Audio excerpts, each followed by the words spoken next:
В этом видео я перенесу постройки из моей памяти в Майнкрафт. В 2019-м я впервые поиграл в Майнкрафт, а спустя 6 лет я по памяти все это отстроил. Всем мир, меня зовут Ивмир, и это один из долгостроев моего канала.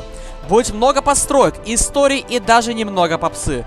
Филипп Киркоров, Артур Пирожков, Тима Белорус. Не, ну а чё они? Белорусы. Егор Крид не только. Поэтому ставьте лайки, подписывайтесь на канал, пишите комментарии, а мы поехали! Интро!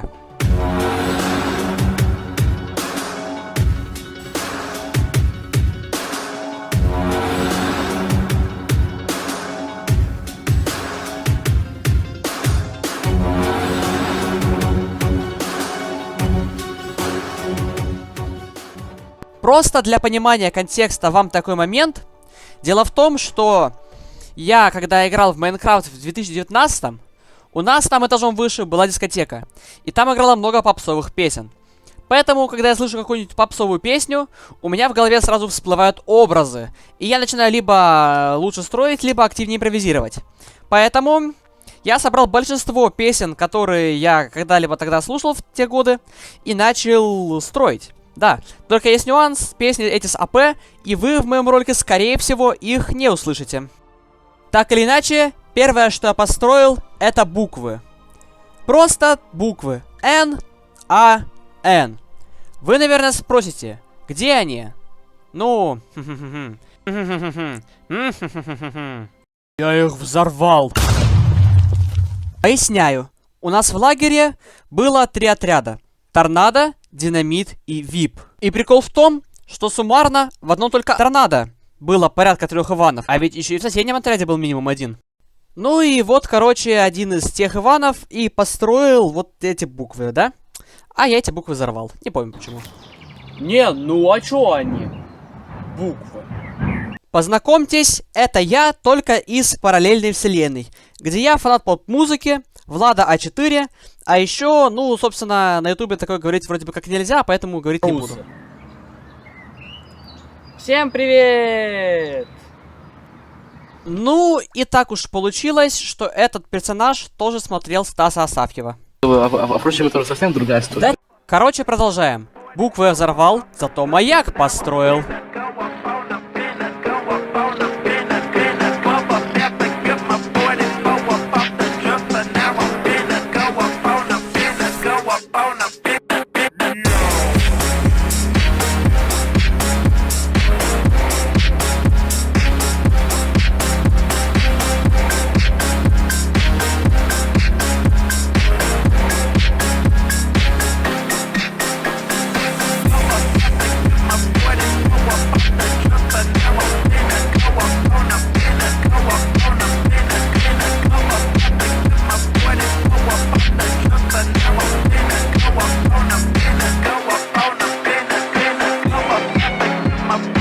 Маяк получился обычным и скучным.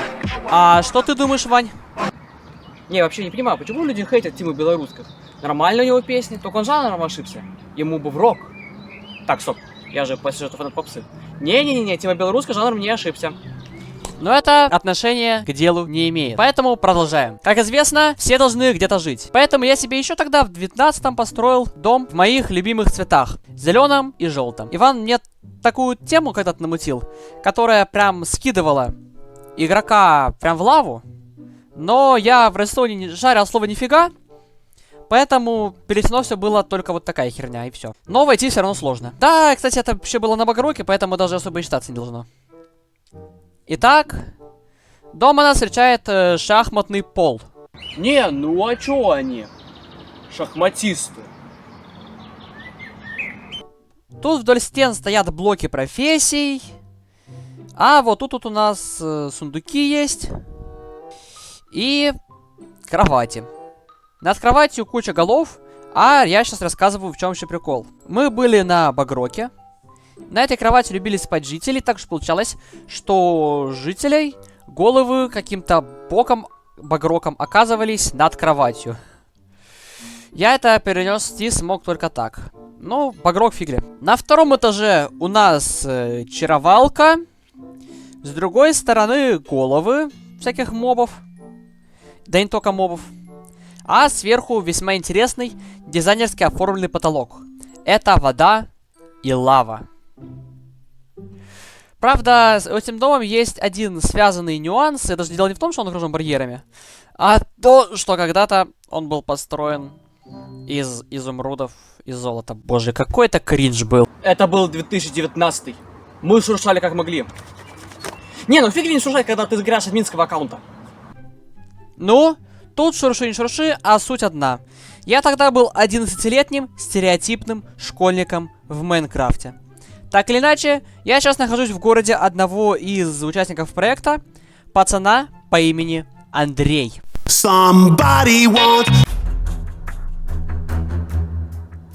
Ты что, разноглазый? Меня Андреем назвал? Блин, ну Артём, я просто забыл, как тебя зовут. 6 лет прошло, фигли. Антон, как ты тебя запомнишь, что тебя звали Анатолий? Пофиг. Зови меня Андреем. Просто я и сам забыл, как меня звали. Ну и славно. Так вот, это город Андрея. Начнем с его дома. Что характерно, это не коробка. Ибо строить коробки у нас на сервере считалось неприличным. Хотя и на это правило многим было пофиг. Поэтому пофиг мне, как говорится, да? Так вот, продолжаем. За то, что было прям обязательно, это шахматный пол. Прям такая мода была на 19 на этот шахматный пол. Все его делали. Андрей отличился даже, сделал его не монохромным, а относительно цветным. Подтверждаю, пол был таким, а вот интерьер ты полностью переврал. Каки, не душни. Я единственный раз, когда дом видел, твой, так это когда ты, блин, пол ему делал.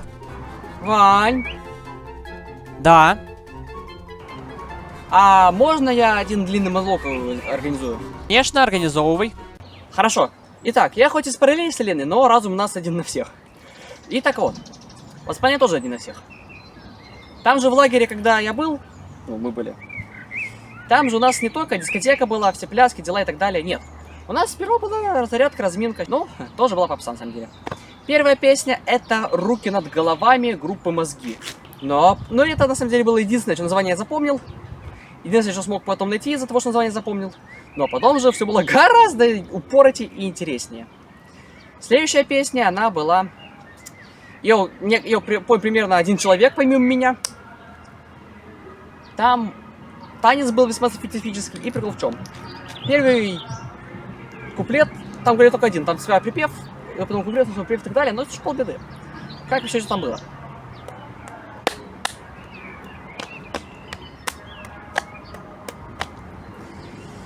И это еще полбеды. И вот там начинается с того, что, во-первых, вот так вот, конечно, удобно, но по причине, которая будет объяснена позже, удобнее вот так вот. Да, так кулаки если не отбиваются, да, так не канонично, но так, блин, просто удобнее. И идут все вперед, начинают иначе. Так вот, и суть не в этом.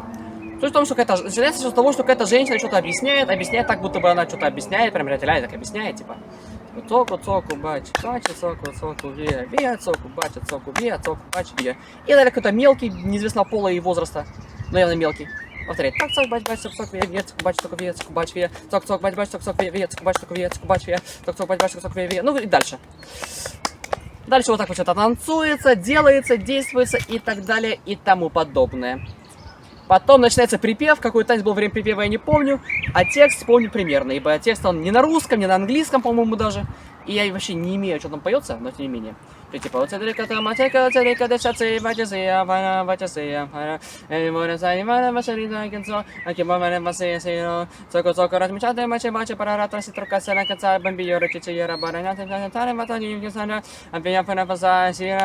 текст, если что, поет учил, это, ну, я его назову училкой, не знаю почему, пофиг. Вот. И далее это же училка, что и начало, и припев снова это цоку, показывать по цоку, мачет, цоку, ве, цоку, мачет, ве. И малой просто пошел в разнос. Эминем рэп и тот иногда медленнее читает, чем он. Потому что вот там цок, бач, цок, ве, цок, бач, ве, цок, бач, ве, цок, бач, ве, цок, бач, ве. И просто ускоряется, просто, блядь, до космических. Первая космическая, вторая космическая, третья космическая, и просто в разнос хлопает вот так, хера. кринжово, чтобы напевать. Но следующее было просто, не знаю, сколько технического укропа надо было выкурить. Но песня там реально технически укропная была. Полностью и подчистую. Началось все нормально. Так вот. И, собственно, дальше что-то сильно заремиксованное, российское, и это как будто бы завершение, но не хурмая. Это, поверьте мне, ну как минимум только середина. Ну это не начало, но середина точно. Вот. И далее, что другое. Я помню только припев и второй куплет, и все. Припев там тоже пели, типа, девушка и парень. Припев пел девушка, куплет пел парень. Припев типа.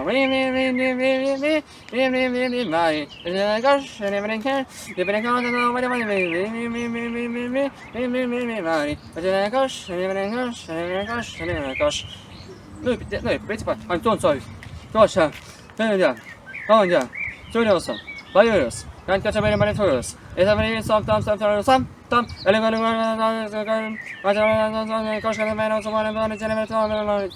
снова пев.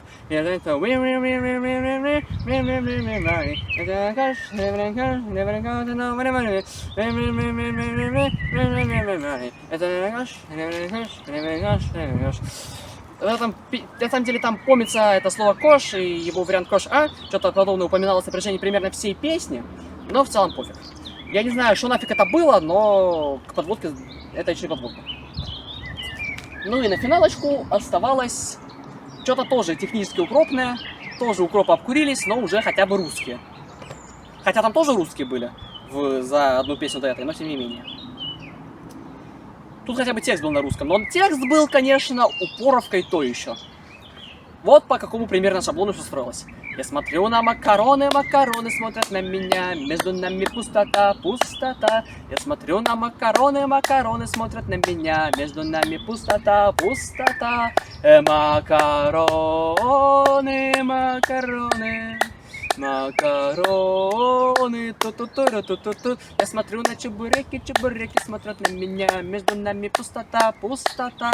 Я смотрю на чебуреки, чебуреки смотрят на меня, между нами пустота, пустота. Чебуреки, чебуреки, чебуреки, ту-ту-ту-ту-ту-ту. Ну, суть вы изъяснили, надеюсь.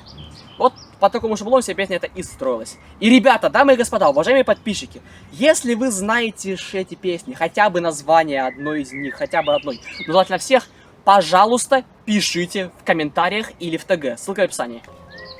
Спасибо за монолог, продолжаем. Хотя, знаете, пусть Аристотель сам проведет экскурсию по своему городу. Блин, в рамках этого ролика меня зовут Андрей. Но так уж и быть, экскурсию проведу. Конечно, Ванек мало что запомнил, но суть передана. Эти два длинных здания — это общежитие. Из них постоянно убегали жители, которые там жили, поэтому каждый раз приходилось тащить новых. В центре города его гордость. Площадь Героев. С огромным фонтаном. А за фонтаном находятся американские горки, которые и в мир в свое время заполнил лавакастом. И мне кажется, он сейчас... Я сейчас смотрю по F3, как будто бы он опять это делает в мир! А мы тут ни при чем, а мы тут ни при чем. Совсем не понимаем, не знаем, что почем, а мы тут ни при чем, а мы тут ни при чем. Мы тут вообще ни при чем. Мы тут ни при чем, а мы тут ни при чем. Кушаем, что мы там ели, забыл, играем с мячом, а мы тут ни при чем, а мы тут ни при чем. Эта песня запрещена на Твиче. Здесь находится кладбище. А вот этого здания здесь не было. Я просто не помню, что там. То есть, лавакаст, ты помнишь? Это то, что остального было там нет? Это был мой первый лавакаст. И такое не забывается. И вообще, ты плод моего воображения. Как говорил Франсуа Стасье Жапьен, жена, неси Жульен. Только есть нюанс. Это общежитие для крестьян было, их было больше, гораздо больше. Не, ну а чё они? Крестьяне. А покажи, пародист, как я память открывал. Включаем попсу на максимальную громкость до мозгов прямо. Еще, кстати, здесь, что логично, катается лама. Почему бы и нет? Ну, конечно, это горки американские, поэтому это не совсем логично, но... Фигли, мы же из России, нас логика не понять. Не, ну а чё они? Американцы.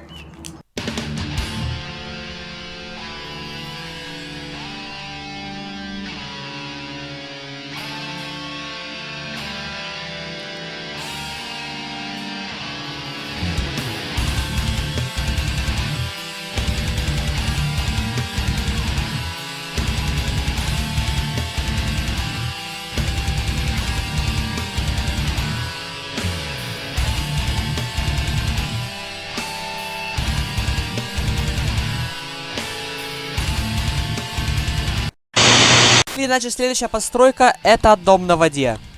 Тут жила девушка, ну назовем ее условно Эльмира, вместе с одним из Иванов.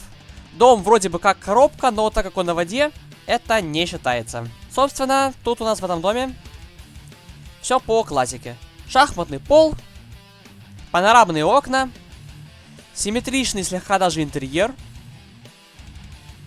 В общем, все, что нужно для жизни. А вот это вот, дамы и господа, курица на столбе. Просто... Что, блин, нафиг? Если честно, вот из-за этой курицы я сперва решил, что Мэпл с Майнсворда это Эльмира с нашего сервера, но оказалось, что нифига. По воздуху не проходит. И, собственно, вот я до сих пор не могу понять, как так совпало, что у двух разных майнкрафтерш из разных городов совпали извращения касательно курятины. Вот как такое возможно, я не понимаю. Коллективный разум. Штука такая. А это, кстати, два паука, Гоша и Гоша второй. Ну, конечно, у нас на сервере это были обычные пауки, а не пещерные. Но дело в том, что обычные пауки в лодку садятся только на багроке. Либо только на версии 1.14, я не знаю. Но суть ясна, это Гоша и Гоша второй. Я Гошан, я гоняю ваш шан. Я Гошан, я гоняю ваш шан. Я Гошан, я гоняю ваш шан. Я Гошан, я гоняю ваш шан. Я Гошан, я гоняю ваш шан. Я Гошан, я гоняю ваш шан. Я Гошан, я гоняю ваш шан. Я Гошан, я гоняю ваш шан. Ну и не отходя далеко от темы курятины, это наша местная ла-ла-ла-лава чикен. Ладно, на самом деле это не совсем лава чикен. Мы это называли автоматической KFC. Механизм простой. Сейчас все покажу. Значит, курицы здесь, они несут яйца. Яйцо через воронку попадает в раздатчик, выстреливает цыпленком. Цыпленок сейчас маленький, но когда он подрастет, он дорастет башкой до лавы, его тушка зажарится в лаве и упадет в воронку из воронки в сундук.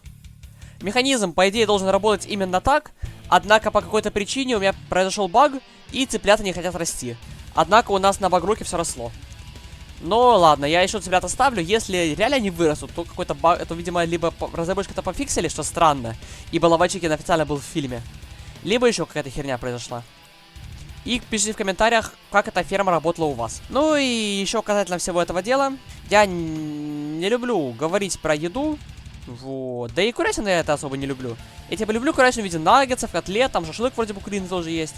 А так, в чистом виде курятину, извините, ну нафиг. Особенно ножки. Грудки еще допустим, а ножки вообще нифига не люблю. Но, блин, я что-то проголодался, пока приду, говорил, поговорим о чем-нибудь другом. Например, это бункер. Построил я его по заказу Вадима. Вадим, там рама 2,5 метра. Вы вспомните, мы кровати сдвигали, чтобы он сел. Мы камеры сдвигали, чтобы он лег. А это моя нора. Тут должна быть отсылка на подводную братву, но ее здесь не будет. Потому что я нору так тогда и не обустроил. И, как видите, я ее не обустроил до сих пор. Хотя у меня были на нее грандиозные планы, но, как видите, они не состоялись. Вот такая вот ситуация, да? Не совсем приятная. Но вернемся к нашим баранам. Точнее, к нашим Иванам. А точнее, к Ивану-админу. И поговорим про еще парочку его построек. И, собственно, это одна из них. Это его дом. Я, честно, вообще ни хера не запомнил, как выглядел его дом. Поэтому мне пришлось просить нейросеть его сгенерировать. И то, что вы сейчас видите, я строил на стримах с помощью нейросети. Дом, на самом деле, я видел только снаружи только один раз. Запомнил криво, но суть передает. Но зато в интерьере здесь, это не обращайте внимания, это со стрима осталось, хватает отсылок. Но ничего с того, что помимо отсылок тут также есть чаровалка. Всякие столики, зельеварки. Вот такой вот второй этаж, весьма такой интересный, с кучей картин. Единственное, чего тут нет, так это шахматного пола. Но я думаю, это не суть потеря, потому что, ну, это такой и мода. Но должен же админ как-то отличаться от простолюдинов. Ну и чердак тоже имеет место быть.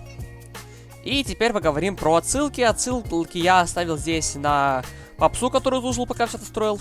Например, это отсылочка на группу Грибы. Как там было?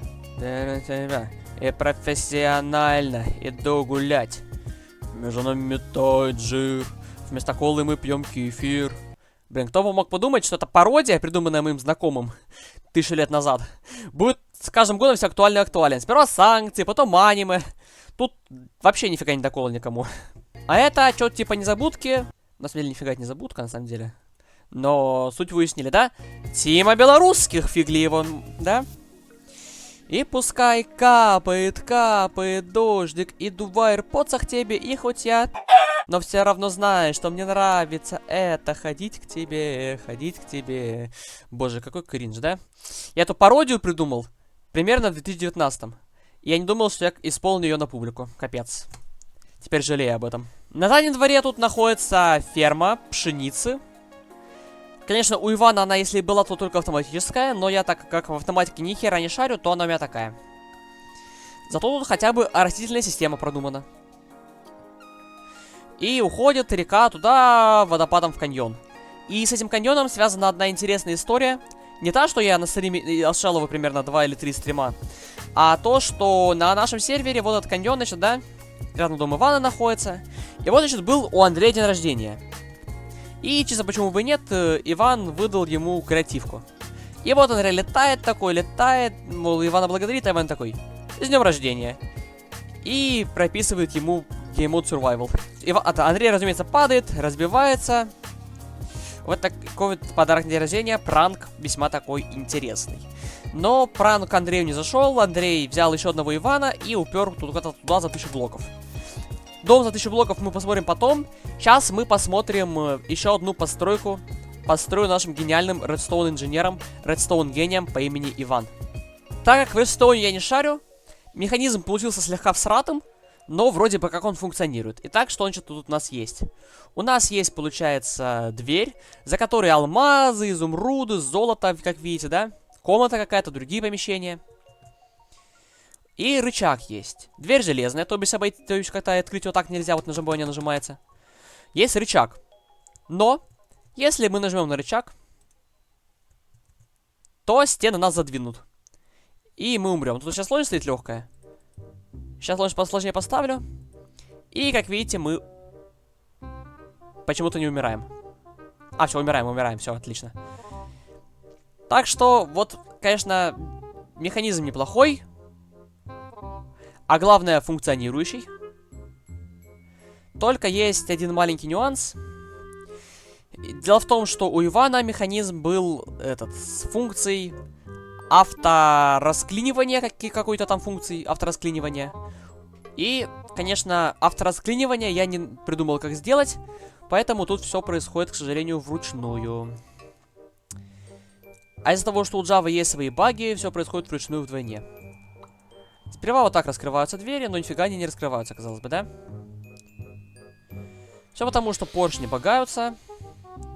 И чтобы разбаговать все поршни, нужно залезть наверх. Понять, в каком порядке еще эти рычаги нажимать. А то тут рычаги надо нажимать в правильном порядке, иначе ничего не сработает. Сперва вот так вот нажать. Потом вот так вот нажать. Потом вот так вот нажать. Потом вот так вот нажать. И если вы думаете, что это все, нет, это еще не все. Redstone хоть и убран, но поршень надо все равно разбагать. И делается это вот такой вот проставкой блоков. Опять-таки ручной.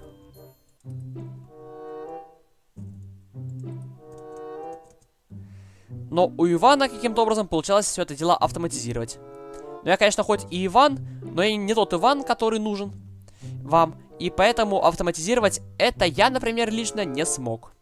Но теперь давайте вернемся чисто ролика ради к другому Ивану, а также к Андрею. Фух, дамы и господа. Я, короче, отлетел за 1000 километров от спавна примерно.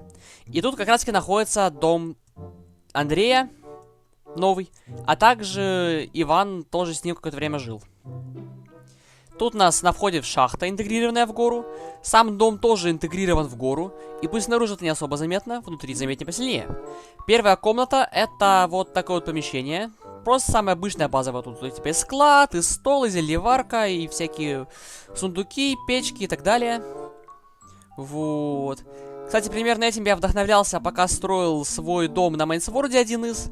Но потом забил нета-болт. Далее у нас идет зачаровалка. Тут должен лежать лазурит. Лазурит тут не лежит почему-то, но окей. Ну и плюс, помимо всего прочего, вот сама зачаровалка. Уровень максимальный из-за того, что книг тут реально дохера. Далее у нас вот типа телевизор. Ну, типа телевизор, вы поняли. И картина. За картиной коридор с кучей картин, построенный по заказу одного из Иванов, забыл какого именно, может быть даже меня. И где-то в этих картинах, да-да, есть тайный проход. Правда, ведет он, условно говоря, в никуда, там заканчивается все тупиком. Но потому что я забыл реально, куда вел этот коридор у Ивана. Вернее, у Андрея. Да, ну, суть вы уяснили. Иван строил, Андрей это самое. Потом тот Иван, который жил с Андреем, я реально в них уже запутался потихоньку. Что-то на что-то обиделся на весь мир и ушел дальше и поселился вот в таком вот сельском туалете. Нет, ужаснее и смешнее. Синего экрана на всем белом свете. Вот в таком вот туалете он жил. Туалет! И лучше кайфа нет, чем новый туалет. Стоишь в саду, сверкает, отражая солнце свет. Сельский туалет, и лучше кайфа нет. Стоишь в саду, сверкает, отражая солнце свет. Так, стоп, это же рок, а не попса. Короче, пока я все это строил, я по причинам, описанным немного ранее в данном видео, слушал попсу. И по итогу я заметил одну такую весьма интересную вещь. На самом деле, две вещи интересные заметил, но про вторую поговорю потом немного. А первая интересная вещь такова, что попса, в принципе, большинство попсы русскоязычных тех лет, да и не только тех лет, довольно-таки рокопригодные. Что для меня рокопригодность? Это когда песня какая-то есть, и это попса, или рэп, или еще что-нибудь подобное, но из этого попсы или рэпа можно сделать рок. Сперва я хотел оценивать все в одной единице измерения, потом в другой единице измерения, потом подумал и решил, сейчас же мода на тир-лист вроде бы имеет место быть. Если, конечно, на момент выхода ролика мода не пропадет. Поэтому рокопригодности коэффициент я определю в формате тир-листа. Итак, это тир-лист рокопригодности. В принципе, здесь все криво казаться, но на самом деле вся кривизна это лишь смысл. А кому не видно иконки, я их потом на монтаже подставлю побольше. Итак, самая верхняя часть это СС, то бишь попсоватый рок. И, собственно, это те песни, которые не все считают за рок, но при этом это реально рок есть. Итак, тут всего две песни на самом деле. Это «Звери», районные кварталы и «Мукка», девочка с каре. Далее идет раздел С, то бишь, которые отлично рокопригоднуются. Это у нас Айова, «Улыбайся», Юрий Шатунов, «Детство», Тима Белорусских, «Мокрые кроссы», Тима Белорусских, «Витаминка». А еще только на монтаже заметил, что забыл про песню «Незабудка». Серега, «Черный бумер», Мистер Нема, «Лада Приора». Далее у нас идет категория А, которые, в принципе, хороши для рокопригодности, но как будто бы все еще не это самое. Это у нас Потап и Настя, «Чумачечья весна», Казка, «Плакала», Артур Пирожков, «Зацепила», Егор Крид, «Сердцеедка», Тима Белорусских, «Аленка», Артур Пирожков, «Чика», Артур Пирожков, «Алкоголичка» и Филипп Киркоров, «Цвет настроения синий». Да, конечно, не всем нравится Киркоров, но в принципе именно «Цвет настроения синий» в теории можно реально в рок вогнать.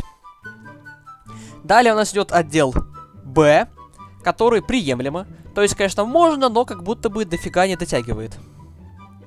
Тут у нас такие песни и таких исполнителей, как Дима Билан, у нас песня «Молния». Кстати, «Молния» — это самая песня, под которую сильнее всего в Майнкрафт играть тянет у меня, на мой личный взгляд. Далее у нас «Раса», «Пчеловод». Снова Дима Билан, но уже песня «Держи». Далее «Квест Пайлот Шоу» «Круче всех». Айдамир Мугу «Черные глаза». Черный БМВ, ладно, шучу. Джонни, «Комета». Тимран, «Не пускайте танцевать». Раса, «Фиолетово». Раса, «Танцы под фонарем». Да, идеальное сочетание, конечно. Гуди, «Панамера». Я у себя в ТГ рассказывал, как я с этим Гуди связан. Если хотите, потом отдельно шоу запишу на эту тему. Далее у нас Сайго, или же на чубурдийской манере Тюго, Панда Е.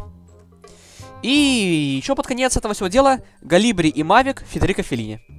Дальше у нас идет категория С. Это песни, которые, ну, в принципе, вообще ни хера не считаются, но потенциал все равно имеет место быть небольшой. Это «Раса», «Погудим», «Не лето», «Любимка», «Грибы», «Тает лед», «Лолита» на Титанике, «Бабек Мамбердазаев», или как там правильно читается, «Принцесса», «Таир», Да-да-да. Конфуз. Ра-да-да. Джаро. Королева танцпола. Мозги. Руки над головами. Но на самом деле между БЦ находится. А еще же находится между, так это Тимати с его баклажаном. Но уже не между БЦ, а между С и Д. В Д же у нас ужасные песни, которые под руку вообще не подходят нифига. Это Дан Балан, песня Бальзам, и LJ, песня Розовое вино. 3-5-2. 3-5-2. Если вам понравилось данное видео, ставьте лайк, подписывайтесь на канал, пишите комментарии. С вами был Эвмир. Всем счастья, здоровья и пока. До скорых, надеюсь, встреч. Всем пока. Также не забывайте переходить по ссылке в описании в мой ТГ-канал. А также, если вы хотите, чтобы видео выходили куда более интересные, то внизу также, помимо ссылки на ТГ-канал, есть ссылка на Donation Alerts. С помощью Donation Alerts вы сможете проспонсировать выходы новых моих видео. А пока что, дамы и господа, до скорых, надеюсь, встреч. А сейчас на экране вылезут ссылки на другие мои видео.